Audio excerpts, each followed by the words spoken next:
ಯಾರ್ಯಾರು ಕಾರ್ಯಕ್ರಮ ಮಾಡ್ತಾರೆ, ಅದು ಪಥಸಂಚಲನೆ ಇರ್ಬೋದು, ಕಾರ್ಯಕ್ರಮ ಇರ್ಬೋದು, ಮೆರವಣಿಗೆ ಇರ್ಬೋದು, ಎಲ್ಲ ಸಂಸ್ಥೆಗಳಿಗೂ ಕೂಡ ಎಲ್ಲ ಸಂಘಟನೆಗೂ ಕೂಡ ಅವಕಾಶ ಇದೆ, ಮಾಡಿಕೊಡ್ಬೇಕು. ನಾವು ಸರ್ಕಾರಕ್ಕೆ ಹೇಳೋದು, ಇದು ಭಾಳ ದೊಡ್ಡ ಸಮಾಜ, ಜನಸಂಖ್ಯೆ ಭಾಳ ದೊಡ್ಡ ಪ್ರಮಾಣದಲ್ಲಿರುವಂಥ ಒಂದು ದೇಶ, ರಾಜ್ಯ. ವಿವಿಧ ಸಂಘಟನೆಗಳು ತಮ್ಮ ಕಾರ್ಯಚಟುವಟಿಕೆ ಮಾಡೋದಕ್ಕೆ ಸ್ವತಂತ್ರ ಇದೆ. ಆದ್ದರಿಂದ ಎಲ್ಲ ಸಂಘಟನೆಗೂ ಕೂಡ ಅವಕಾಶ ಕೊಡಬೇಕು ಅನ್ನುವಂಥ ಆಗ್ರಹ ನಾವು ಸರ್ಕಾರಕ್ಕೆ ಮಾಡ್ತೀವಿ. ನವೆಂಬರ್ 2ಕ್ಕೆ ಅವಕಾಶ ಕೊಡಲಿಲ್ಲ ಕಾನೂನು ಸುವ್ಯವಸ್ಥೆ ಬಗ್ಗೆ. ನವೆಂಬರ್ 2ಕ್ಕೆ ಕೇಳಿತ್ತು ಸಂಘ ಪಥಸಂಚಲನಕ್ಕೆ, ಕಾನೂನು ಸುವ್ಯವಸ್ಥೆ ಹಾಳಾಗುತ್ತೆ ಅಂತ ಅವತ್ತು ಕೊಡಲಿಲ್ಲ ಸರ್ಕಾರ. ನಿನ್ನೆ ಕೋರ್ಟ್ನಲ್ಲಿ ಅದನ್ನು ಹೇಳಿದ್ದಾರೆ. 28ಗೆ ರಾಜ್ಯ ಪಂಚಾಯತಿ ಮಾತಾಡ್ಕೊಳ್ಳಿ ಅಂತ ಹೇಳಿದ್ದಾರೆ. ಶಾಂತಿ ಸಭೆ ಮಾಡಿ 30ಕ್ಕೆ ವರದಿ ಕೊಡಿ ಅಂತ ಹೇಳಿದ್ದಾರೆ. 28ಕ್ಕೂ ಕೊಡ್ತಾರ ಅನುಮತಿ ಅನ್ನೋದು ಡೌಟು. ಇಲ್ಲ ನೋಡಿ, ಕೋರ್ಟು ಭಾಳ ಸರಿಯಾದ ನಡೆಯನ್ನು ಮಾಡಿದೆ. ನವೆಂಬರ್ 2ಕ್ಕೆ ಪಥಸಂಚಲನ ಮಾಡಬೇಕಾದ್ರೆ ಏನೆಲ್ಲ ಮುಂಜಾಗ್ರತೆ ಕ್ರಮ ತೆಗೆದುಕೋಬೇಕು, ಆ ಕ್ರಮಗಳ ಬಗ್ಗೆ ಕೋರ್ಟು ಸರ್ಕಾರಕ್ಕೆ ಎಚ್ಚರಿಸಿದೆ. ಆ ಕ್ರಮಗಳನ್ನು ತೆಗೆದುಕೊಂಡು ಶಾಂತಿ ಸುವ್ಯವಸ್ಥೆ ಕಾಪಾಡಿ ಮತ್ತು ಪಥಸಂಚಲನ ಮತ್ತು ಇತರ ಕಾರ್ಯಕ್ರಮಕ್ಕೆ ಅನುವು ಮಾಡಿಕೊಡ್ಬೇಕು ಅನ್ನುವಂಥ ಉದ್ದೇಶ ಇದೆ ಅಂತ ನನ್ನ ಭಾವನೆ. ಎಲ್ಲರ ಕಡೆ ಸರ್ ಜಟಾಪಟಿ ಸಂಘರ್ಷ ಚಿತ್ತಾಪುರದಲ್ಲಿ ಮಾತ್ರ, ಅದು ಕಲಬುರಗಿಲಿ ಮಾತ್ರ ಇದೆಯಾ ಅಂತ ಪಥಸಂಚಲನ ಯಾದಗಿರಿಯಲ್ಲೂ ಕೂಡ ಇವತ್ತು ಅವಕಾಶ ಅಲ್ಲ, ಯಾಕಂದರೆ ಪಥಸಂಚಲನ ಎಲ್ಲ ಕಡೆ ನಡೀತಾ ಇದೆ.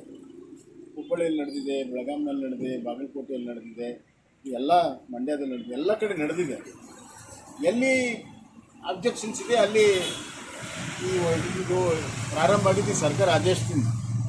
ಈ ಆದೇಶ ಇಲ್ಲದಿದ್ದರೆ ಅಲ್ಲಿನೂ ಕೂಡ ನಡೀತಾ ಇದೆ. ಸರ್ಕಾರ ಅನ್ನೆಸೆಸರ್ಲಿ ಸಮಾಜದಲ್ಲಿ ಕ್ಷೋಭೆ ಉಂಟು ಮಾಡುವಂಥ ಒಂದು ಆದೇಶಗಳನ್ನು ಮಾಡಿದಾಗ ಈ ಥರ ರಿಯಾಕ್ಷನ್ಗಳು ಬರ್ತವೆ. ನನಗೆ ಕೃಷ್ಣ ಬೈರೇಗೌಡರು ಯಾವ ದೃಷ್ಟಿಯಿಂದ ಹೇಳಿದಾರೆ ಗೊತ್ತಿಲ್ಲ. ಯತೀಂದ್ರ ಅವರು ಹೇಳಿರೋದು ಈಗಾಗಲೇ ಸಾಕಷ್ಟು ಚರ್ಚೆ ಗ್ರಾಸಾಗಿದೆ. ಮುಖ್ಯಮಂತ್ರಿಗಳು ತಮ್ಮದೇ ಆದ ರೀತಿಯಲ್ಲಿ ಸ್ಪಷ್ಟೀಕರಣ ಕೊಟ್ಟಿದ್ದಾರೆ. ಬಟ್ ಒಂದಂತೂ ಇಷ್ಟು ಮಾತ್ರ ನಿಜ, ಇಷ್ಟು ದಿವಸ ಕಾಂಗ್ರೆಸ್ಸಿನ ಎಲ್ಲ ನಾಯಕರು ಹೈಕಮಾಂಡ್ ಅಂತಿಮ ಅಂತಿದ್ರು. ಆ ಹೇಳಿಕೆ ಬಂದ ಮೇಲೆ ಹೈಕಮಾಂಡು ಇಲ್ಲೇ ಇದೆಯಾ, ಕರ್ನಾಟಕದಲ್ಲಿ ಇದೆಯಾ, ಮೇಲಿದೆಯಾ ಅನ್ನುವಂಥ ಸಂಶಯ ಕಾಂಗ್ರೆಸ್ಗೆ ಬರ್ತಾಯಿದೆ. ಸೊ ಯಾವ ಹೈಕಮಾಂಡನ್ನು ಕಾಂಗ್ರೆಸ್ನವ್ರು ಪಾಲನೆ ಮಾಡಬೇಕು? ಇಲ್ಲಿಯ ಮುಖ್ಯಮಂತ್ರಿಗಳ ಪರಿವಾರದ ಸದಸ್ಯರಾದಂಥ ಯತೀಂದ್ರ ಅವರ ಹೈಕಮಾಂಡ್ ಮಾತಿಗೆ ಅವರು ಮನ್ನಣೆ ಕೊಡಬೇಕು, ಅದು ದಿಲ್ಲಿ ಮನ್ನಣೆ ಕೊಡಬೇಕು ಅನ್ನುವಂಥದ್ದು ಹೊಸ ಪ್ರಶ್ನೆ ಉದ್ಭವಿಸಿದೆ. DK ಶಿವಕುಮಾರ್ ಅವರ ಪರಿಸ್ಥಿತಿ ಹೇಗಾಗ್ಬೋದು ಅಂತ ಈ ನವೆಂಬರ್ ಕ್ರಾಂತಿ ಅದು ಅವ್ರಿಗೆ ಕೇಳಬೇಕು, ನಮ್ಗೆ ಗೊತ್ತಾಗುತ್ತೆ. ಸರ್, DK ಶಿವಕುಮಾರ್ ಬಿಜೆಪಿ ಅದರಿಂದ ದೂರ ಉಳಿಯೋ ಪ್ರಶ್ನೆನೇ ಇಲ್ಲ. RSS ಕಾರ್ಯಕ್ರಮಗಳ ನಾವೆಲ್ಲದರಲ್ಲೂ ಭಾಗಿಯಾಗೇ ಆಗ್ತೇವೆ, ಇದರಲ್ಲೂ ಭಾಗಿಯಾಗ್ತದೆ. ಆ ಪ್ರಶ್ನೆನೇ ಉದ್ಭವಿಸೋದು. ಇವತ್ತು ಇದೊಂದು ಸ್ವತಂತ್ರ ದೇಶ, ಸಂವಿಧಾನದಲ್ಲಿ ಎಲ್ಲರಿಗೂ ಕೂಡ ಸ್ವತಂತ್ರ ಕೊಟ್ಟಿದ್ದಾರೆ, ವಾಕ್ ಸ್ವಾತಂತ್ರ್ಯ ಕೊಟ್ಟಿದ್ದಾರೆ, ವ್ಯಕ್ತಿ ಸ್ವಾತಂತ್ರ್ಯ ಕೊಟ್ಟಿದ್ದಾರೆ, ಸಾಮಾಜಿಕ ಧಾರ್ಮಿಕ ಸ್ವಾತಂತ್ರ್ಯವೂ ಕೂಡ ಕೊಟ್ಟಿದ್ದಾರೆ. ಹೀಗಾಗಿ ಆ ಆಚರಣೆಗೆ ಇವತ್ತು ಸರ್ಕಾರ ಮೂಲ ಸಂವಿಧಾನದ ವಿರುದ್ಧ ಇವತ್ತು ಆ ಒಂದು ಆದೇಶವನ್ನು ಮಾಡಿದೆ. ಇದು ಭಾಳ ದಿವಸ ಸ್ಕ್ರೂಟಿನಿ ಆಫ್ ದಿ ಕೋರ್ಟ್ ನಿಲ್ಲಲ್ಲ. ಕಬ್ಬಿನ ಇದನ್ನು ತೊಗೊಂಡು ಹೊಡ್ಕೊಳ್ತಾರೆ, ರಕ್ತ ಬರ್ತದೆ, ಚಾಟಿ ಕಬ್ಬಿಣದ ಇದನ್ನು ಹೊಡ್ಕೊಳ್ತಾರೆ. ಸೊ ಅದು ಸರಿ ಇದೆಯಾ? ಹೀಗೆ ಅವರವ್ರ ಒಂದೊಂದು ಪದ್ಧತಿ ಇದೆ. ಎಲ್ಲ ವಿಶ್ವದಲ್ಲಿ ವಿವಿಧ ಪದ್ಧತಿಗಳಲ್ಲಿ ಯಾವುದೇ ಸರ್ಕಾರ ಮೂಗು ತೋರಿಸೋದಿಲ್ಲ. ಸರ್ಕಾರಕ್ಕೆ ಮಾಡೋಕ್ಕೆ ಬೇಕಾದಷ್ಟು ಕೆಲಸ ಇದೆ. ಜನ ಸಮಸ್ಯೆಯಿಂದ ನೆರಳ್ತಾ ಇದ್ದಾರೆ. ಮಳೆ ಹೆಚ್ಚಾಗಿ ರೈತರು ನೆರಳಿದ್ರೆ ಬೆಂಗಳೂರಲ್ಲಿ ಓಡಾಡೋಕ್ಕಾಗದಿರುವಂಥ ಪರಿಸ್ಥಿತಿ ಇಲ್ಲಿದೆ. ಸಾಕಷ್ಟು ಸಮಸ್ಯೆಗಳಿದೆ.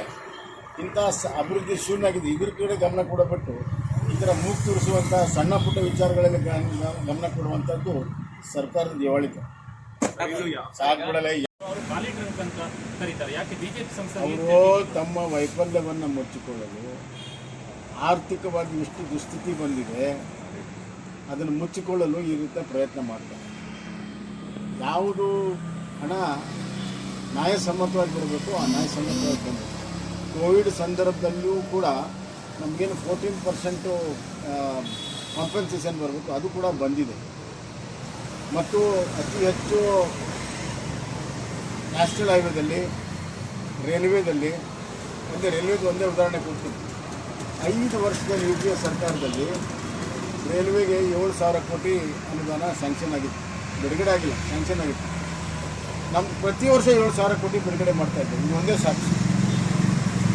ಹೀಗಾಗಿ ತಮ್ಮ ವೈಫಲ್ಯವನ್ನು ಮುಚ್ಚಿಕೊಳ್ಳಲು ಸುಳ್ಳು ಆರೋಪಗಳನ್ನು ಮಾಡಿ MP ಗಳ ಮೇಲೆ ಗೂಬೆ ಕುಂದಿರಿಸುವಂಥ ಪ್ರಯತ್ನ ಇದು ನಡೆಯೋದಿಲ್ಲ ಅಂತ ನಾನು ಹೇಳ್ತೀನಿ. ಸರ್, ಈಗ ಪಥಸಂಚಲನ